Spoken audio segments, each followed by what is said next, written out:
एवढ्या सकाळी सकाळी मी कुठे चालू आणि अचानक गोव्याला जायचं प्लॅन कसं काय झालं सगळं सांगून त्यासाठी आपल्या पेजला फॉलो करा आणि व्हिडिओ सुरुवातीपासून बघा. तर काय म्हणता पोटो झांगड होता नेमकं विषय झाला असा. सकाळी 6 वाजता माझ्या भावानं फाट्यावर आणून सोडलं. तेवढ्यात नागपूरहून आपल्या भैयाची गाडी आली कारण आम्ही चालू गोवा फिरायला. बरेच दिवस झाले कुठे फिरायला गेलो नाही. यावेळी डायरेक्ट गोव्याचा प्लॅन केला. गाडीमध्ये बसलो निघालो गोवा जासाठी. मित्रांनो तुम्ही फक्त व्हिडिओ शेवटपर्यंत बघा. सकाळचे 10:30-11 वाजले. गाडी थांबवली एका हॉटेलवर आणि इथे एक प्लेट बिर्याणी खाऊन लगेच निघालो. मित्रांनो ते बिर्याणी कोणती होती कमेंट करून नक्की सांगा. पोट्यो मी तर गोवा पहिली वेळेस चालू. तुम्ही किती वेळेस गेले कमेंट मध्ये सांगा. दुपारचे 2-2:30 वाजा लागले. तेवढ्यात आम्हाला लागली भूका. हॉटेलमध्ये आल्या या 2 बायांना आपला जल्लोष मध्ये स्वागत केला. किसने बनाया ये मुजस्सिमा? किसने बनाया ये मुजस्सिमा? अरे हेप्पलाट्या हुजूर ते मुजस्सिमा किसने बनाया मालूम ही नहीं गिरा अभी तक. ते सगळं जाऊ द्या. चुलीत मीने बनवलं इकडे आठवा जुबा. सिटायला करून दिलं गायब. त्याचं बनवलं बेड. जेवण खावण करून निघालो परत आपल्या मंजिलवर. तेवढ्याच रस्त्याने जाते एवढा मोठा पंखा दिसला. वल्ला वल्ला हबीबी तुम्हारे कोकण में इतना बड़ा पंखा होती. ये पंखा हमको मांगती इसको हम विदर्भ ले जाती और सबको दिखाती.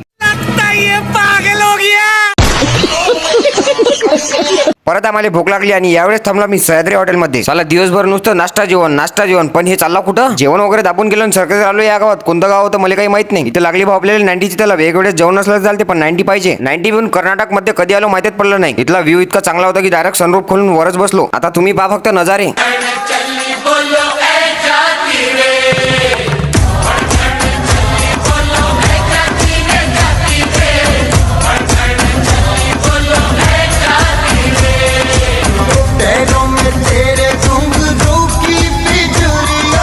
फायनली मित्रांनो रात्रीचे 12:30-1 वाजता नॉनस्टॉप गोव्यामध्ये पोहोचलो. इथे आल्यानंतर आम्ही हॉटेलमध्ये रूम केली आणि तिथेच मुक्काम केलं. सगळ्यात पहिले रूमवर आलो. फटाफट फ्रेश झालो आणि लगेच निघालो बागा बीच कडे. आता पहा मित्रांनो तुम्ही गोव्याचा माहोल.